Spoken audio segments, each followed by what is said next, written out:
Hi, everyone. Thanks for coming to the GOCC.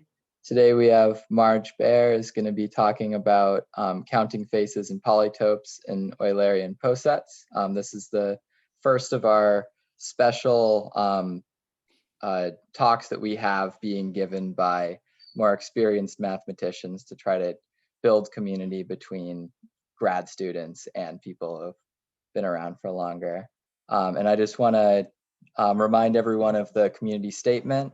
We're all learning, everyone has something to contribute, and no one has all the answers. So let's all welcome Marge. Well, thank you very much. And it really is an expository talk. It's a historical talk. I'm not going to be giving details. For those of you who already know this stuff, you're probably not going to learn anything new. I do want to encourage questions, so either put something in the chat, and if the organizers can help me keep an eye on that, and or you can just unmute yourself and ask a question. So, all right. So and I will monitor the chat by saying Galen just said that we will monitor the chat. So. Sometimes people like to kind of ask questions in there, so don't worry if something pops up. We'll let you know if there's an important question. All right, now I'm already having a technical difficulty because I don't seem to be able to go to my next slide. Darn. Can I ask what application you're using? It's preview. If you click on the slide, I think just tap on the slide and then try to go forward and see if that works. Oh, thank you. Okay. Hi, Marge. Sorry, I was a little late. That's okay. But you were helpful, so you're forgiven. I'm right at time. Okay, so let me just start with definitions. A convex polytope is the convex hull of a finite set of points in Euclidean space in RD. You'll see an example. You'll see examples pretty soon, but a face of a polytope is the intersection of the polytope with a supporting hyperplane. So by supporting, I mean it's a hyperplane that intersects the polytope, but the polytope is all in one of the half spaces determined by the hyperplane. So the hyperplane does not go through the middle. And I'm primarily interested in the numbers of faces of each dimension of the polytope. So we're going to write Fi for the number of I-dimensional faces of the D-dimensional polytope P, and put those numbers into a vector F0 up to Fd minus 1. By the way, we usually call the highest dimensional faces, which here would be the D minus 1 dimensional faces, we call those facets. So here I am trying again to go forward. Okay, so here's a very simple example. Actually, it's not simple if you know what the word simple means regarding polytopes. Pyramid over a square. So it has, there's its F vector, F0 is 5, F1 is 8, and F2 is 5.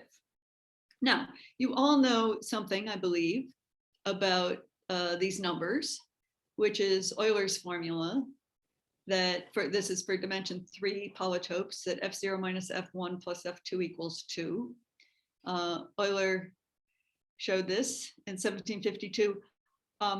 Some people say that Descartes knew it, but my late colleague Saul Stahl, who was very knowledgeable about math history, says he doesn't believe that. So I will certainly attribute it to Euler. Now, you also probably learned from topology that this has an analog in higher dimensions. And in the context of polytopes, about 100 years after Euler, Schläfli claimed to have proved the analog for D dimensions, which would be the alternating sum of the Fi, again, Fi is the number of I-dimensional faces, is either 0 or 2, depending on whether the dimension is even or odd. Well, his proof wasn't really completely correct. In his proof, he assumed that you could build up the the polytope facet by facet. The facets are the highest dimensional faces in a certain way that was very well behaved, and he was able to prove this from that. It turns out that that fact, which is called the shellability of polytopes, was proved in 1970. So took a little while for that to be proved. But it was the case that a proof was given in a topological form by Poincaré in just before 1900. Also, what is the case is that this is the only linear equation satisfied by the F vectors of all d-dimensional polytopes. So think about what that means is that the vectors themselves, if you think of them as living in d-dimensional space, just like the polytope does, that this gives a hyperplane in d-dimensional space on which the F vectors all live. And to say that this is the only linear equation means that the F vectors of d-dimensional polytopes span that hyperplane. And that we'll see that issue coming up again.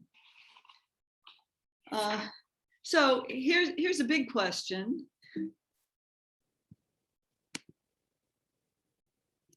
Well, here's a big question. If I can get it to go forward again.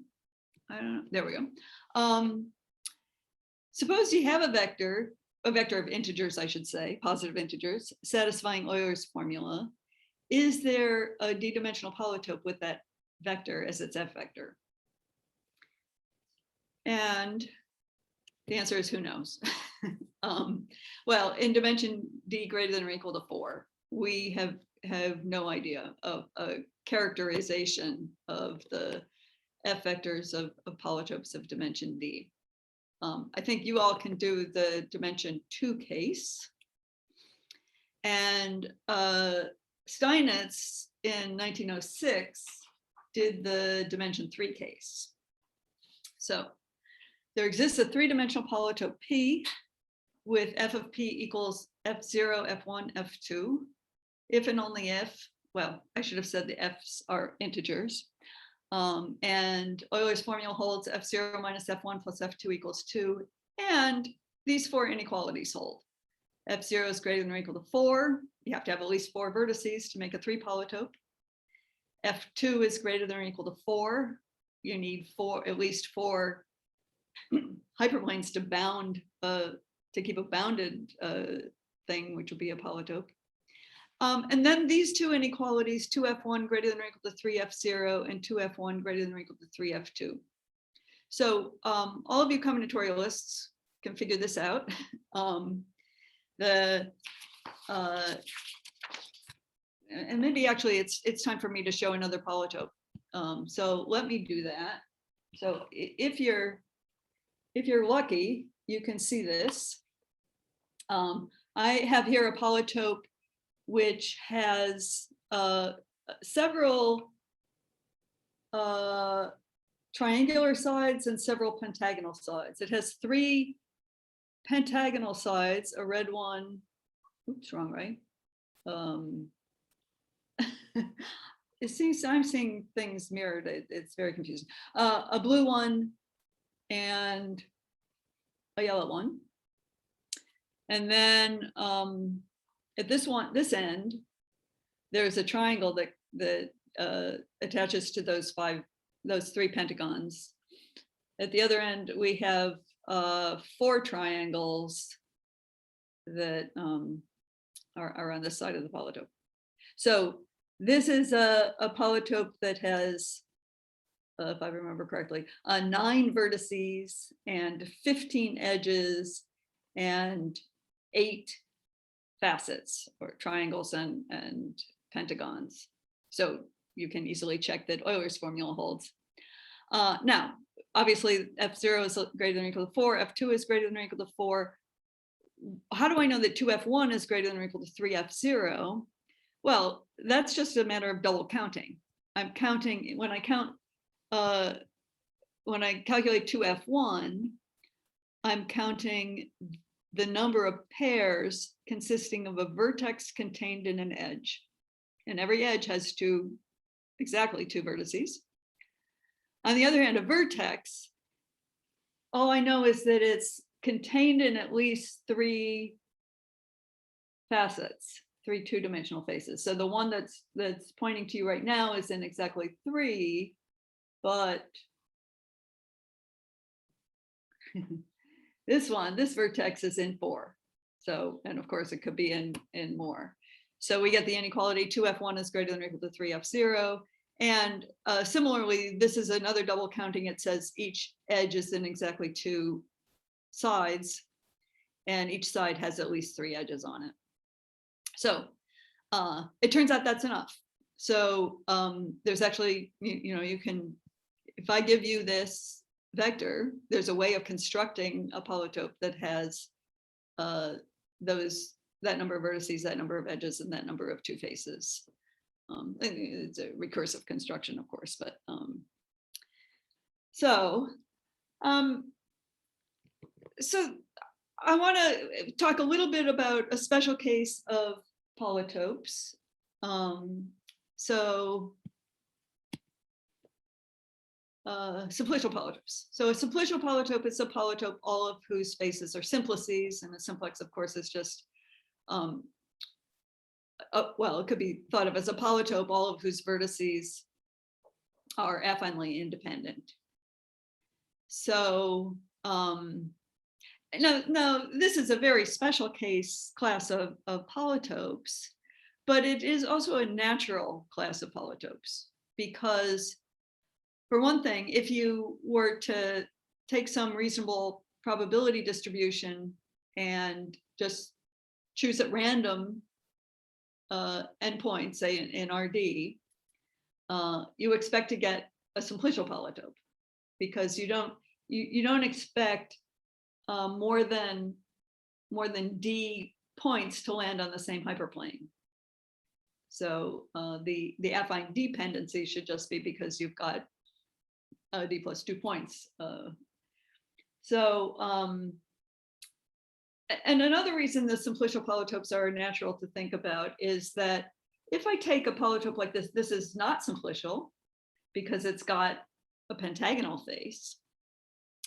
If I were to just jiggle the vertices a little bit, let's say I take this top vertex that you're seeing on the yellow face, and I just move it out a little bit, and then take the convex hull again, it's now going to form triangles with the opposite edges of this pentagon. And in general, that's true. If you start with a polytope in D-dimensional space, if it's not simplicial and you just jiggle the vertices a little bit, you'll change the combinatorial type. You'll change the number of, let's say we don't change the number of vertices, but you will typically change the number of edges and et cetera, other faces, and the result will be a simplicial polytope. So it's certainly an important, even though it's very special, set of polytopes. So we can ask the same kinds of questions we asked before for the F vectors of general polytopes, but now we're going to ask for the F vectors of simplicial polytopes. And this also has an interesting history. So it turns out beyond Euler's formula, there are other linear equations that are satisfied by all the F vectors of simplicial polytopes. So this, the history of this is that Dane in 1905, he found these for dimensions up through 5, and he conjectured that there would be these equations in all dimensions. Somerville in 1927, he proved all the equations. Now I'm stating something a little bit more than he proved. So he found a bunch of equations which would determine an affine space of dimension D over 2. This is for F vectors of simplicial D polytopes. Apparently he never really thought about whether he could show that that those were actually spanned by F vectors of all simplicial polytopes. But Klee, Victor Klee, I think he didn't even know about Somerville's work, maybe, and that he sort of independently found these and did actually show that there were enough independent F vectors of simplicial polytopes to span the space that was given by Somerville's original equations.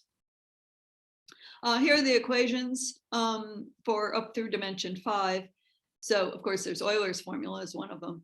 And in dimension 3, 4, and 5, you see this other one is actually easy to see why. It's again just the double counting, but here, because it's simplicial, like in 3 dimensions, now simplicial means all the facets are triangles. And so where before we had 2f1 is greater than or equal to 3f2, now we have equality. And the same thing, I hope I got my indices right. I think I did. In general, so we call the top dimensional faces facets, and we sometimes call the faces 1 dimension down from their ridges. And each ridge is on exactly 2 facets. So if the polytope is simplicial, then the facet is going to have d ridges on it. And so you'll have these equations. So those are part of the Dane-Somerville equations. Those are the easy ones. In dimension 5, you get another one. And I've written it down like this. I don't have any quick combinatorial explanation for why that is. But to give you an idea of the kind of equations they are. I'm going to say a little bit about what Somerville's technique was, because it's very easy to see this proof. I'm not going to write out the proof, but the idea is based on looking at intervals in the face lattice. So if you take a convex polytope and you take all these faces and then throw in also the empty set and as a bottom element and the whole polytope as top element, and order them by inclusion, you get a lattice called the face lattice of the polytope P. And one thing that's very special about that is that every interval in this face lattice is also the face lattice of a polytope of lower dimension. So, so think about it. If you let me think of, say, a 5-dimensional polytope, and I look, say, I take a vertex, and then maybe I look at one of the facets or 4-dimensional faces that contains that vertex. So what we're saying is that if I take all the faces in between those, all the faces that contain this vertex and are contained in this facet, so that would be an interval in the face lattice of the whole polytope. That is what a 3-dimensional would look like, a 3-dimensional polytope. And in fact, there is a 3-dimensional polytope which has that interval as its face lattice. And that can be shown geometrically. I mean, if you're going up from a vertex, it's just, you can think of taking a hyperplane that cuts that vertex off from the rest of the polytope, and you can, and that'll give you a polytope. That'll actually give you the interval from the vertex to the whole polytope. But then you can do some more cutting like this and actually show that those intervals are all the face lattices of polytopes. So what Somerville did was he just said, well, look, if I take an interval in a polytope, I can apply Euler's formula to that. And then if I combine that with the fact that the polytopes, I'm going to look just at simplicial polytopes, I know based on, I know the numbers of faces of simplices, so I can actually just get numerical values for the F vectors of intervals. And from this, he got a set of equations that are satisfied by all the F vectors of simplicial polytopes. He also noticed, so the paper he wrote in 1927 had two different topics in it. It also had a more metrical topic of looking at angles in polytopes.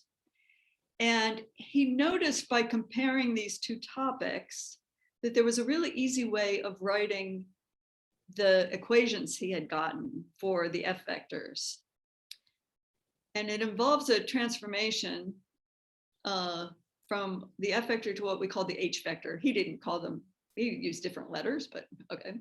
We now call this the H vector. So I define HK to be this combination of the FIs. And it turns out that when we do that, the Dane-Somerville equations just say HK equals HD minus K.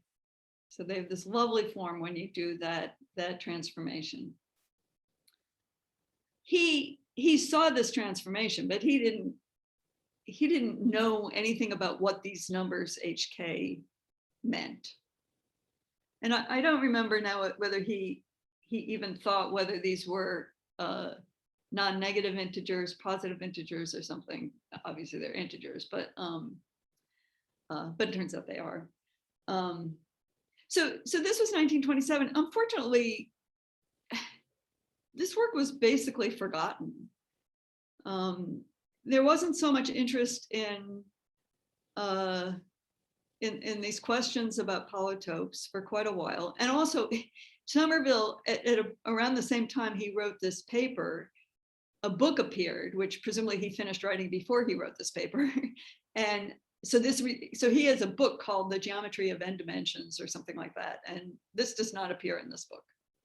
So this was really forgotten for a long time.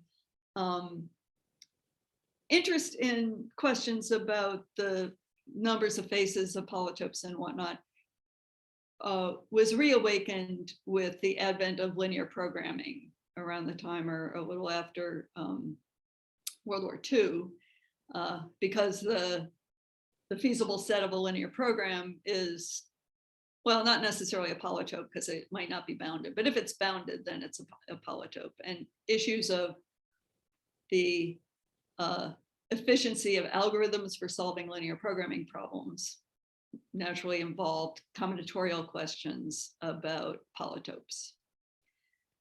So we jump forward in time, and as I mentioned before, there was a proof in 1970 that polytopes satisfied the property that Schläfli wanted them to satisfy, and that is called shellable. And then McMullen was able to interpret this is Peter McMullen, was able to interpret these numbers HK that we saw a moment ago in terms of shellings of simplicial polytopes. Polytopes, even non-simplicial polytopes, are also shellable. But he looked at the case of simplicial polytopes and saw that the HK counted something in terms of the shellings. I don't have time to go into detail on that. But that enabled him to prove the upper bound theorem. So this was a conjecture by Motzkin, I'm guessing late 50s maybe, I'm not sure. And what it says is that if you fix a dimension and a number of vertices, that the other Fi, the other numbers of faces, are simultaneously maximized by a polytope. The polytope that does it is called a cyclic polytope, which is a simplicial polytope. Now, it's pretty easy to show, and I sort of did, that if you have a non-simplicial polytope, there is a simplicial polytope of the same dimension with the same number of vertices with more faces. That was this jiggling of the vertices a little bit. When you do that, you increase the number of faces. So to prove the upper bound theorem, it was really enough to prove it for simplicial polytopes. And McMullen was able to prove it using shellings and and these numbers HK, which are in the Dane-Somerville equations. At the same time, McMullen conjectured a characterization of the F vectors of simplicial polytopes. The conjecture involves both linear and nonlinear inequalities, of course, along with the Dane-Somerville equations. And it's really mysterious how he came up with this conjecture, because it's not, I'm not going to write down the conjecture, but it was, I mean, I've talked to him about it. You know, it was just saying, okay, so I think basically he was saying, well, I can see that there are these nonlinear inequalities on the H's. Maybe they hold for differences between the H's as well. Well, it was a very good guess because 10 years later it was proved. But in order to prove it, Richard Stanley comes in, and he gave a couple other interpretations of the numbers HK, I mean, related connections. So one of them, there's a thing you've probably seen, the Stanley-Reasoner ring, which can be formed for any simplicial complex. And it just sort of translates the faces of the polytopes into monomials. And so you get a graded ring. And so the HK come up as parameters in this graded ring. But also, he learned that there's a toric variety associated with, well, with rational polytopes. And in the case of simplicial polytopes, these HK arise as the dimensions of cohomology groups of this toric variety. So because of these connections, they were able to prove McMullen's conjecture. So these are two separate proofs. So Stanley proved the necessity of the conditions using the cohomology of the toric variety. And Richard can correct me if I'm wrong, but the story I remember hearing was that there was actually a little time. So it depended on something called the Hard-Lefschetz theorem. And there was a little bit of time after Stanley's proof came out where it turned out that a gap had been discovered in the proof of the Hard-Lefschetz theorem. But what I remember hearing is that Richard found out about that after the gap had been filled. So the proof is valid. That was the necessity of the conditions. And again, they're the Dane-Somerville equations plus some linear inequalities plus some nonlinear inequalities. And at essentially the same time, Valera and Lee proved the sufficiency by actually making a construction. And it's sort of, the construction was guided by this this monomial version, the sort of graded ring version of the HKs. And it gave them a sort of algorithm for constructing the simplicial polytope given the F vector that satisfied these conditions, or equivalently the H vector. So I think that's what maybe just one more word. I focused on simplicial polytopes here. Some people like to think about simple polytopes instead of simplicial. So the simples are just the duals of simple. Simples are duals of simplicial polytopes. So anything you can say about the simplicial polytopes, you can translate into the results on the simple polytopes. Now, polytopes are not everything. And in my title, I also mentioned Eulerian posets. So, and again, Richard Stanley has a lot to do with bringing these to our attention and proving a lot of things about them. An Eulerian poset is a ranked, partially ordered set with 0 and 1. So this is often called graded. So that in each interval the number of elements of even rank equals the number of elements of odd rank. And that can be phrased in terms of the Mobius function, if you know what that is. The Mobius functions are all plus or minus 1 based on the length of the interval. So among Eulerian posets are the face lattices of polytopes. And so yeah, Euler's formula holds for Eulerian posets, where now, of course, instead of, we don't talk about the dimension of the elements, but the ranks of the elements, and often there's an index shift for that, but it's the same idea.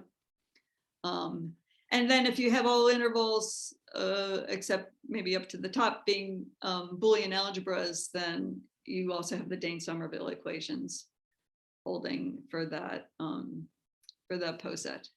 So, oh, I see there is a comment in the chat which says that's true. Good.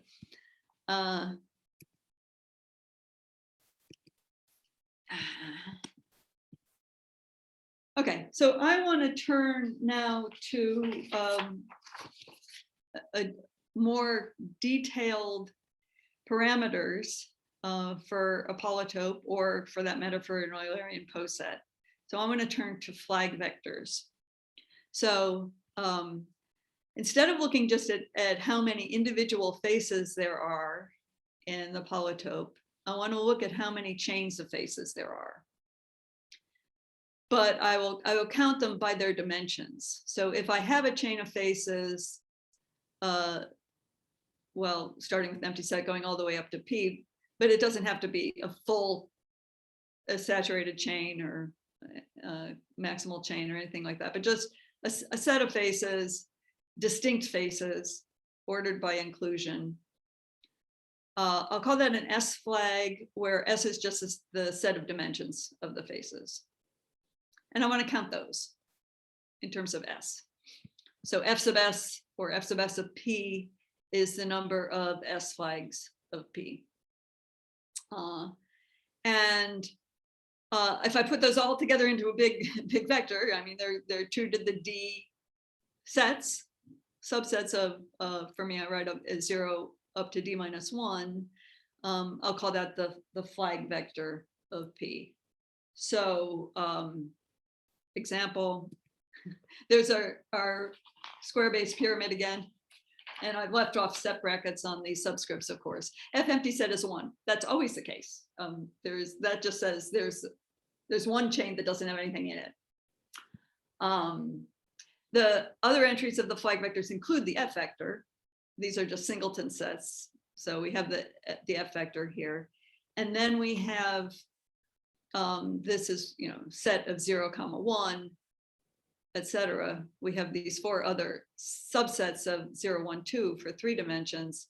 And it's no coincidence that these numbers don't vary very much. But you see why too, and we've already talked about this double counting thing. So F01, that's the number of vertices contained in an edge.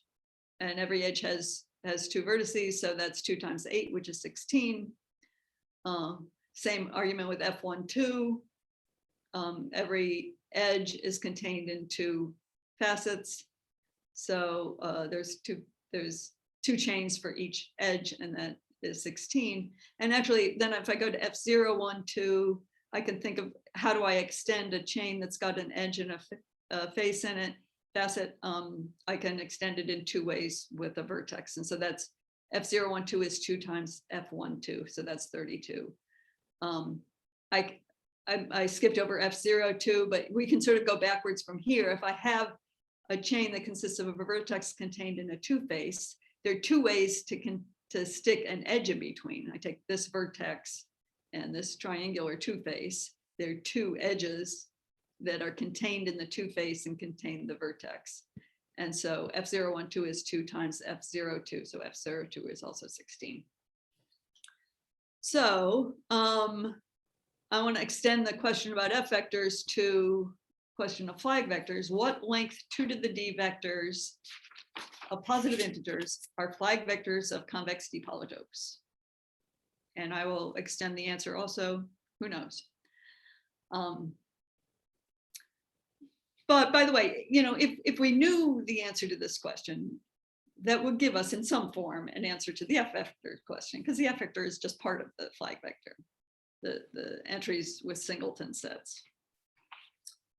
Well, so, you know, what are we looking for? You know, if we think of the simplicial case, we had an answer that involved the equations, linear inequalities, and nonlinear inequalities. So let me start with the equations.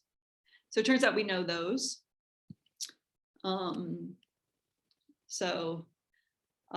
This was actually, well, it wasn't, unfortunately, it wasn't completely in my dissertation. The final bits of the proof were maybe a month after my dissertation was defended, but it turns out that we get a whole bunch of equations, and the dimension of the affine span of the flag vectors of all D polytopes given by these equations is the D Fibonacci number minus 1.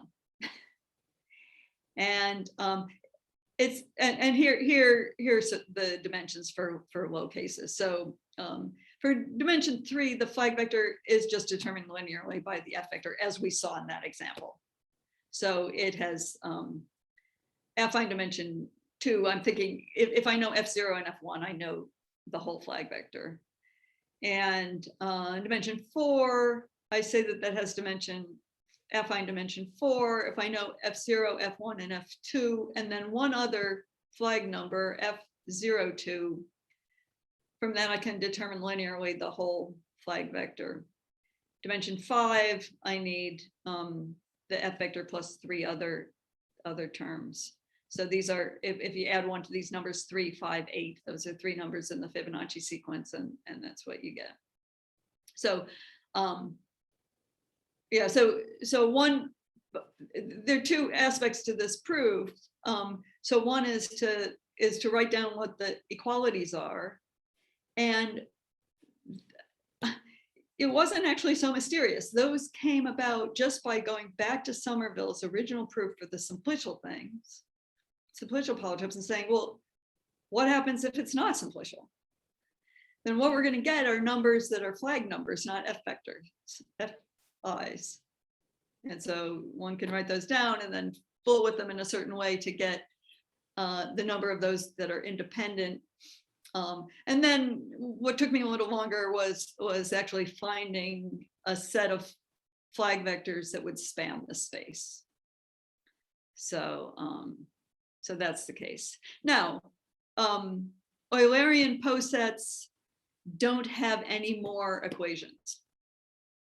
So the dimension of the set of all flag vectors of Eulerian posets of the corresponding rank, I guess that's D plus rank D plus 1, is the same.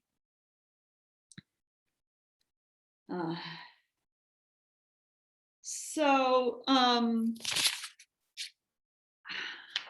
I will talk in very great generality. I'm not going to take too much more time about other issues with the flag vectors, inequalities, and well, inequalities. But let me first make a connection with the H vector. So if you remember, if I was clever, I could actually go back to that page. Yes, if you remember, we defined HK in terms of the F vector like this. And that made sense for simplicial polytopes. If I write down this formula and I apply it to a non-simplicial polytope, I get something that is quite meaningless. In particular, as it turns out, these HKs for simplicial polytopes are non-negative, but that's not the case for non-simplicial polytopes. But there's a way to generalize these HKs.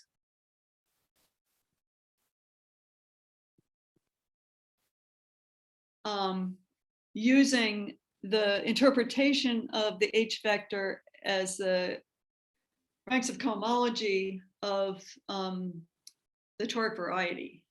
Now,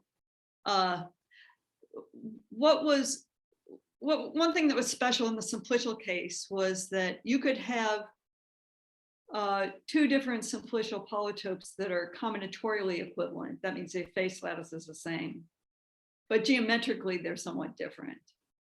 And it turns out that the H vector with this interpretation as the cohomology ranks in the toric variety didn't care about that. You know, it would give the same answer whichever realization of the simplicial polytope you have. But that's not the case with non-simplicial polytopes. But there is a particular H vector, which we usually call the toric H vector, which is associated with non-simplicial, or at least rational polytopes, I should say. And it's defined as there's a family of homology groups called intersection homology. And these HKs turn out to be the dimension of the middle perversity intersection homology groups of the associated toric variety. And it can be shown that those HKs are actually linear combinations of the flag numbers. So if I know things, oh, and by the way, you know, of course, it should be the case that if I take whatever formula that is, and I'm not going to write down the formulas, and then I specialize to simplicial polytopes, it should give me the old formula for the H vector of simplicial polytopes, and it does. But furthermore, if I know anything about these, for example, just the fact that they're non-negative is one thing I know, that these are linear combinations of the flag vector. So that gives us some linear inequalities on flag vectors, or maybe I can get some non-linear inequalities on flag vectors if I know some non-linear inequalities on H vectors. Now, here I say HK is a linear combination of the flag numbers, but not vice versa. I mean, this vector is only of length, well, it's length D or D+1, I guess, but it's symmetric. HK equals HD minus K. So it really only has D/2 independent entries. That's a lot smaller than the Fibonacci number.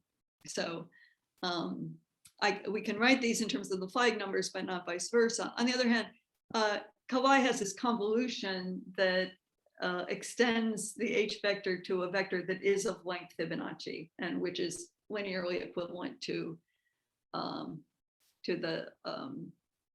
the flag vector, and it enables this operation that he uses also will carry up some inequalities, so we can get inequalities on the flag vectors that way. I'm not going to show you any of those. So I want to say one more thing in general, and that is about the CD index. So in 1985, Jonathan Fine, he's an algebraic geometer, and he was just playing around with these flag numbers, and he found a way to encode the flag vector as something called the CD index. And this is another vector of length equal to the Fibonacci number, different from Kawai's. And he conjectured that the entries are non-negative. So he never actually wrote about this, and he never actually presented to me, as far as I know, an actual proof of any of the stuff that he figured out. But the three of us were working together, Bayer and Clapper and Fine, and we showed the existence of the CD index for a ranked poset is actually equivalent to the generalized Dane-Somerville equations. And also figured that this non-negativity, you know, which is not, so the generalized Dane-Somerville equations are satisfied for all Eulerian posets. Certainly, the CD index does not have all non-negative entries for all Eulerian posets, but we extended his non-negativity conjecture to what are called regular CW spheres. So, so Richard Stanley proved that the entries are indeed non-negative for polytopes and for a somewhat more general class of things called S-shellable spheres. And then it was shown by Caru that the entries are actually non-negative for Eulerian posets that satisfy an additional condition of being Cohen-Macaulay. So together, those two conditions of Eulerian and Cohen-Macaulay are called Gorenstein star posets. But you know, I don't think that any of these proofs really answers one of my open questions is, what do these entries in the CD index count? They are non-negative integers. They should count something. And if we don't really have a good understanding of that. So it's not like you know, a bijective proof that these things are non-negative integers or anything like that. All right.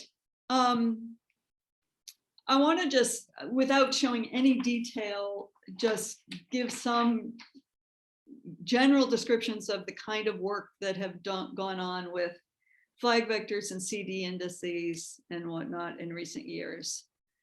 So, and again, if I know inequalities on the CD index, then that gives me inequalities on the flag vectors. So we know some upper and lower bounds. The natural question is, how far can we push what we know on four-dimensional polytopes? We do know some inequalities. And actually, maybe one thing I'll mention here is that the flag vector perspective was very useful in actually even giving inequalities on the F vector. So I was able to give a pretty simple proof using the flag vector perspective of an inequality on the F vectors of four polytopes that have been conjectured some years before by Barnett. And I suspect that to come up with that conjecture, he must have had some intuition that really involved these flags or the chains of faces, but he didn't make it precise. So again, you know, flag vector inequalities may give some information about the F vectors themselves. And the other thing that had been known about four polytopes even before, just in the study of F vectors, is that all the projectors, so the F vector of a four polytope is a length 4 vector. And all of the projections onto any two of those components was known. If you knew a projection onto 3 components, you'd know the whole thing because of Euler's formula. But there's work on results about face vectors, F vectors, or flag vectors when you impose some symmetry conditions on the polytopes. There are questions about information about polyhedral spheres that are not polytopes. This doesn't happen in 3 dimensions. If in 3 dimensions, if you have, I don't know if you can see this. Here's a non-convex polytope, sort of, in 3 dimensions. It's a stellated something or other. Maybe it's a stellated icosahedron. I don't know. One of my kids made it in elementary school. It's not convex, but you can just move some vertices out and get something that has the same combinatorial structure, but which is convex. But in dimensions 4 and higher, you can't always do that. So there are spheres where they sort of have faces that are 3-dimensional polytopes, but they themselves cannot be realized convexly. Work on more generally on combinatorial manifolds, numbers of faces of combinatorial manifolds. And then there's the issue of looking at the set of F vectors. We've decided that it's really, really hard to completely characterize the F vectors of D polytopes in general.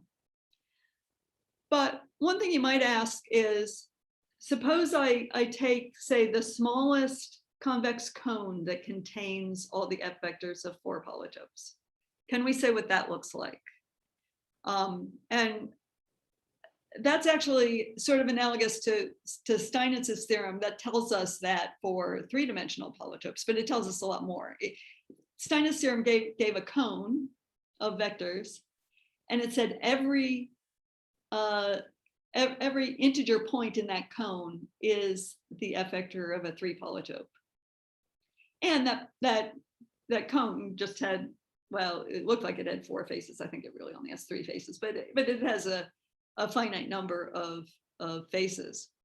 So you can ask in higher dimensions, well, things are not so well, don't work so well in higher dimensions. So in 4 dimensions, even if you can find the cone, the smallest cone that contains the F vectors of 4 polytopes, it's not going to be the case that every lattice point, every integer point in that cone is an F vector.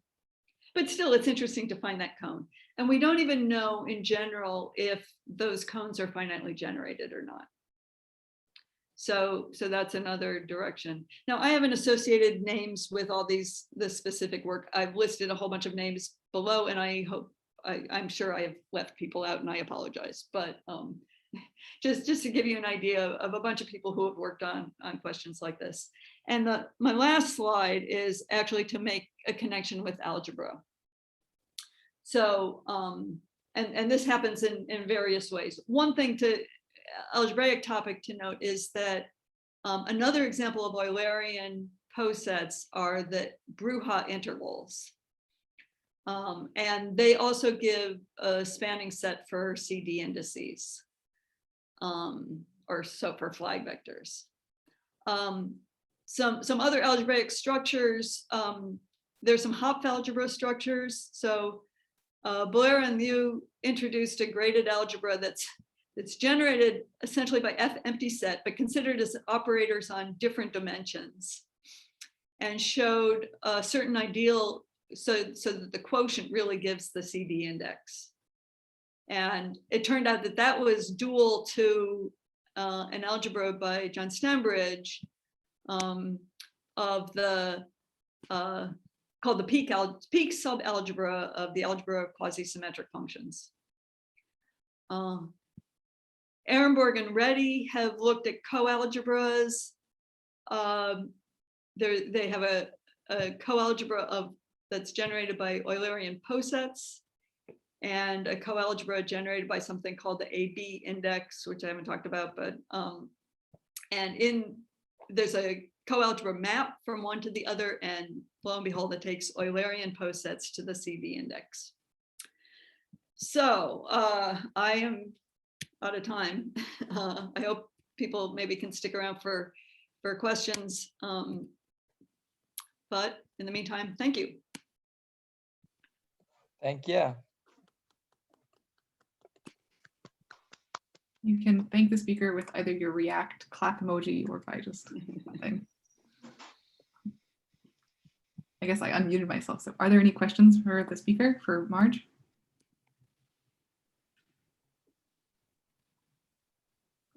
Maybe I have a question if someone else doesn't have a question, which is I have a not formulated question. Just can I ask that, because then the question is probably going to be better than mine.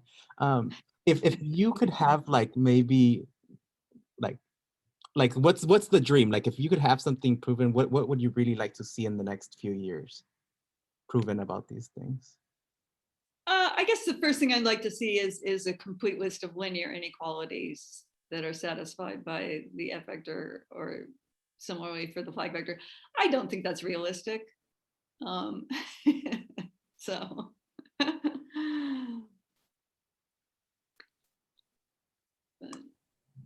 Okay, then maybe another less big question, but not as fun, which is just, is the AB index related to the CD index? I didn't know. Yeah, so